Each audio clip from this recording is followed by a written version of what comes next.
At syempre, na-idol ako guys. Papakita ko na siya sa inyo. Dahil alam ko na excel ka kayo ng sumigit. Ito na po siya. Ayan. So, kilala niyo po siya. Alam ko kilala dahil sikat po itong charity vlogger. Starbucks. Ayan po. Kasama po niya si Kat. Ayan. Salamat po. Wow! So, umpisa na po natin patatagalin ang aking mga katanungan. Kunting mga katanungan lang guys, no? Kasi syempre gusto ko na sila makapagpahinga dahil marami po siyang mga binisita dito mga kamag-anak niya. So, ito na po guys.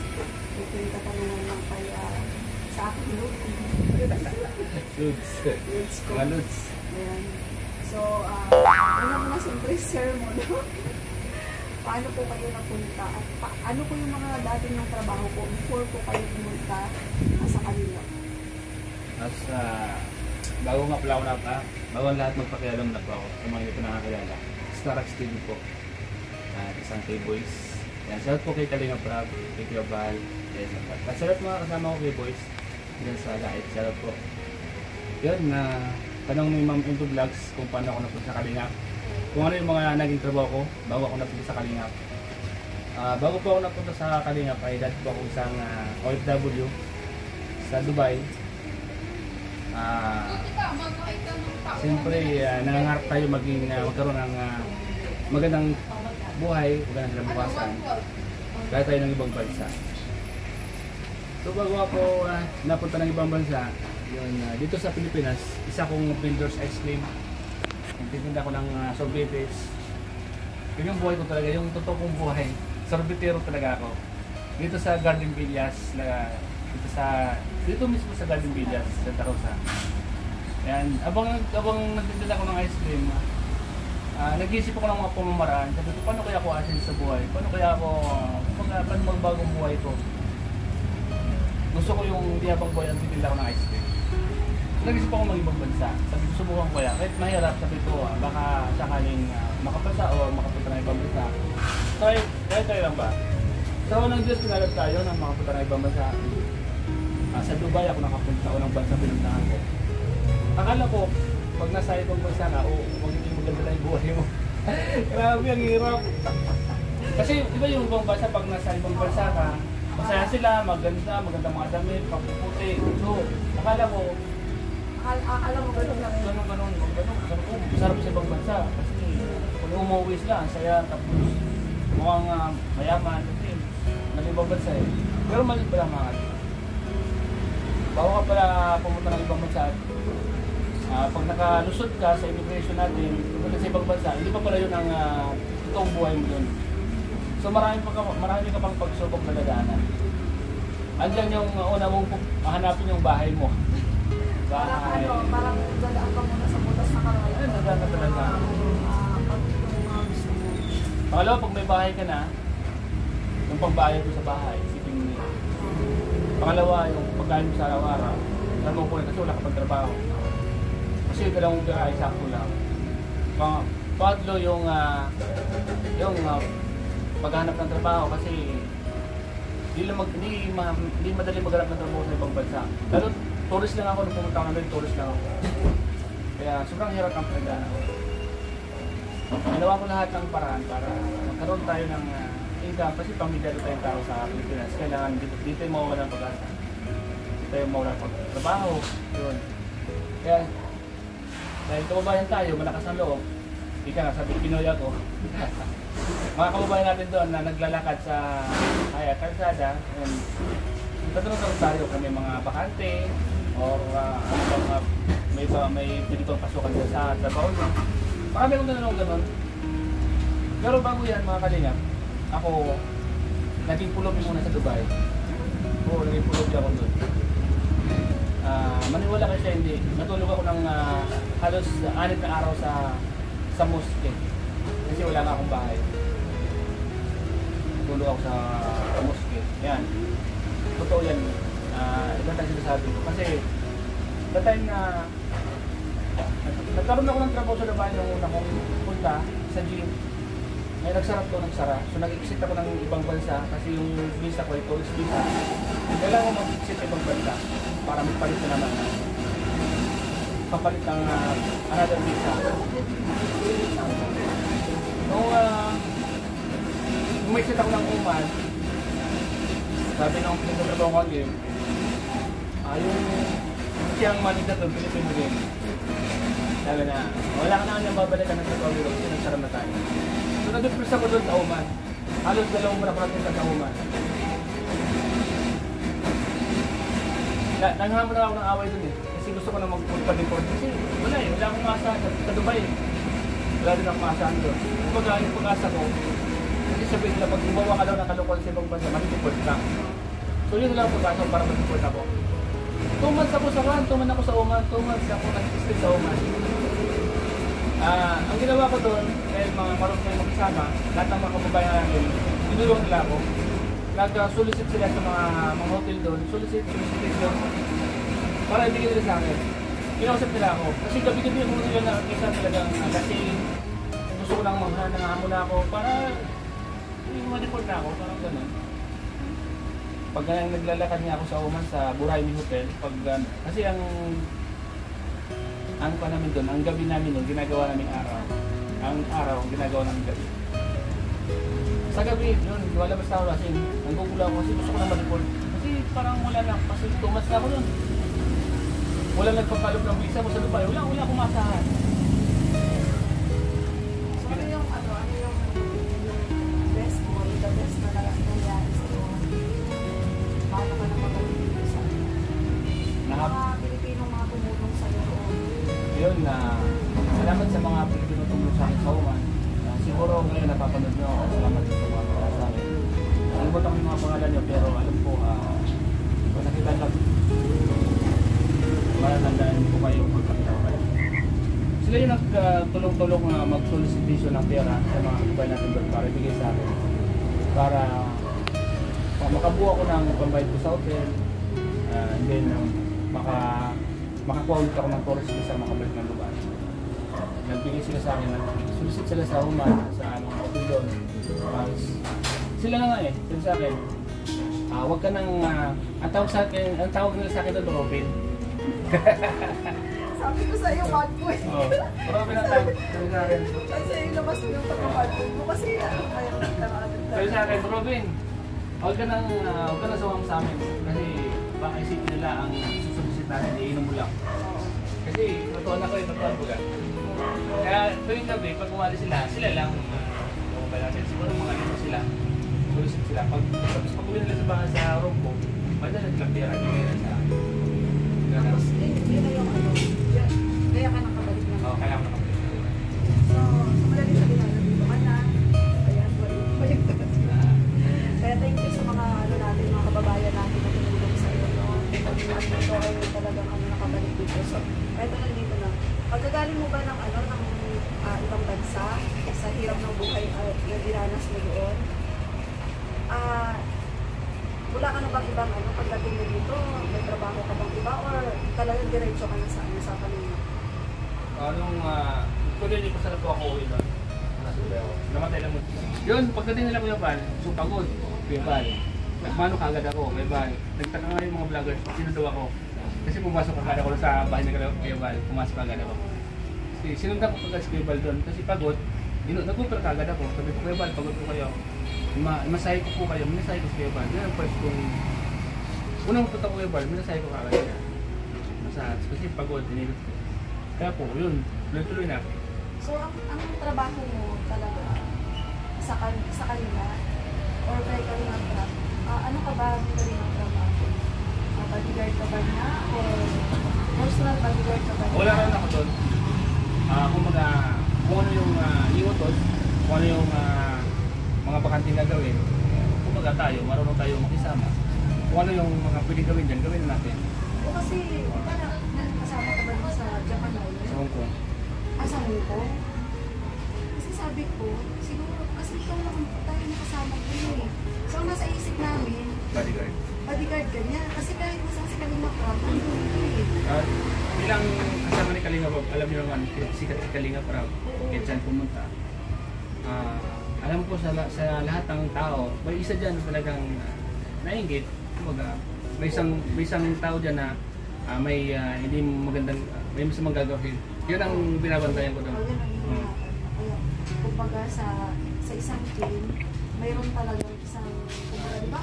Si Jesus Christ, di ba? May, hindi lang sa team, kundi yung mga viewers, yung ibang mga supporters, yung mga nakikisuso lang. Kasi hindi naman lahat perfecto yun. May mga tao talaga, minsan may mga tanim ng galit na. So ikaw ba, pag halimbawa tawag nito, halimbawa na mayroon mag-offer sa'yo ng mas malaki pa sweldo or hindi ka naman siya charity, mayroong malaki mag-offer sa'yo, ipagpapalit mo ba ang kalingap? O huwag na lang si kalingap para ba? Ipagpapalit mo ba ang kalingap sa offer na yun? Actually, may mga nagbuka sa akin yan. Pumunta ka na lang sa ibang bansa, mas malaki pang kikitain mo kasi sa hospitality. Pero hindi ko na po yung ginagawa. Kasi ranas ko na yung mag-ibang bansa. Ranas ko yung mga ganun. Inisip ko na lang, sabi ko, ito yung pangarap ko, ito yung makasama ko yung kalingap, makatulog sa mga kabayan. Sabi ko, nandito na ako, ba't pa ako alis? Saka, kaya ko yung bala, talagang tinanggap ako ng walang-wala ako. Ngayon mayroon ako sa ako alis. Kaya, dito na talaga, ito na yung buhay ko. Hanggang may kalingap ako. So, ayun guys, nasagot na ng ating magwapong ano. Ay, grabe lang. Kasi iba talaga yung mukha niya. Kasi parang mas, ngayon naman sa pag-aaral, kasi iba talaga yung mukha niya sa personal at saka sa tawag nito sa kanyang mga live. Iba talaga siya. So, eto, yung tanong ko naman is, mayroon ka bang, ito lang, personal lang. Sige. Lahat ng tanong ko personal. Pero ito lang, nasabi mo naman na kanya. Yung mga inggit kasi is sa isang case na yun. Kasi talagang hindi yan. Kahit sa akin, sa trabaho ko lang before, nandyan talaga yung siya. So, sa mga kasama ko ba ngayon, sa mga tables ba, may nararamdaman ka bang mga iinggit sa'yo or something? Sa amin sa K-Boys, wala po akong nararamdaman ganun. Kasi sa K-Boys, pantay-pantay po kami dyan. Kumbaga, nag-iilang kami pataas. Ako kasi, pag nasa K-Boys ako, turo ko sa kayo mga kapatid. Yung mga matanda sa akin, katanda, tutunin kong kuya. Pero almost naman, ako matanda din eh. Pero mga kasama ko, mga bata na. Pero alam mo, napapansin ko, parang papansin ko doon, parang pag kakasama kayo, yung mga aalis kayo, parang mas ikaw yung nalibay. Kasi, minsan kasi ako, mas marami akong karanasan kaysa sa kanila. Yung mga hirap, kung saan, babali, alam ko na yung mga gagawin. Kaya minsan, alam ko sila although alam din nila, minsan, siyempre, kalimutan doon. Yung mga pang-araw-araw na mga obligasyon doon, minsan hindi ko yun tinapos o pinabayaan ko, sa akin naman balik yun. May sarap ako nun. Kaya kahit na mawalan ako ng pera, maubos yung kita ko sa YouTube, yun kinita ko last month, okay lang po yun. Sabi ko, sisipagan ko na lang, makukuha ko naman yan. Kaya, lahat po kami, lahat pang yung mga vloggers, hindi lang po ako, lahat po kami ay may nakukuha po namin yung sahod namin para itulog po. Kasi minsan po, may mga nadaraanan kami na talagang yung mga ibinibigay namin, galing po talaga sa YouTube channel namin. Kasi wala pa naman yung mga sponsor. Katulad nung minsan yung pupunta ka ng Alcalde, yung matanda na nagbibig ka ng ways. Ayun. Yun yung sinasabi ko na katulad niya, meron siya nadaanan.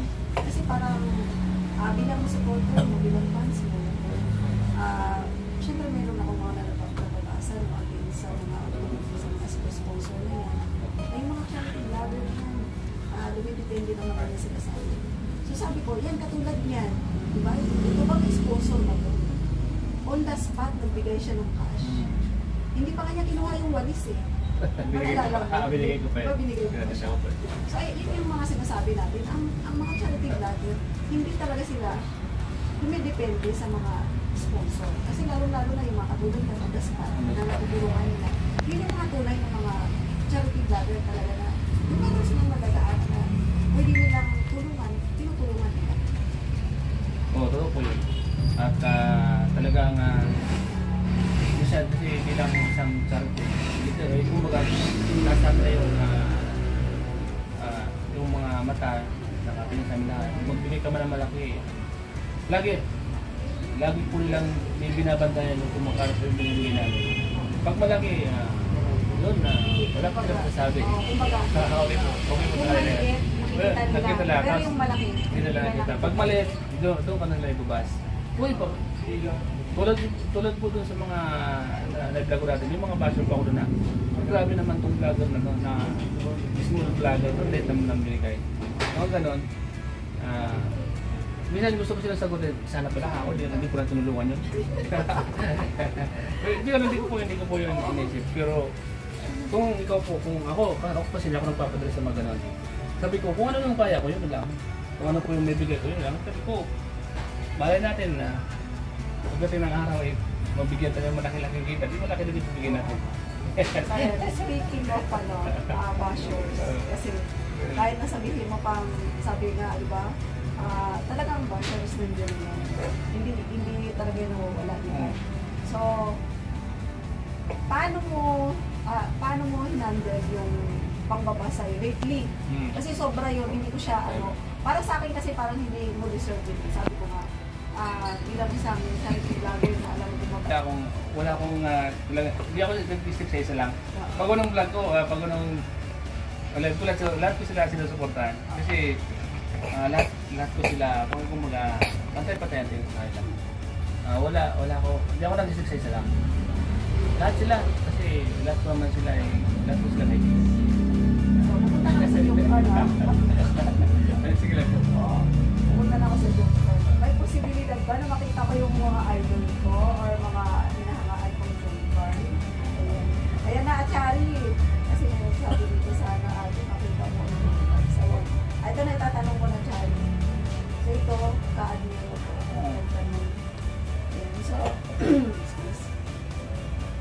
posibilidad ba na makita ko? Depende po yan sa inyo, Ma'am Eldon Blanc. Kasi? Kung pupunta po yan na dahil. Hindi.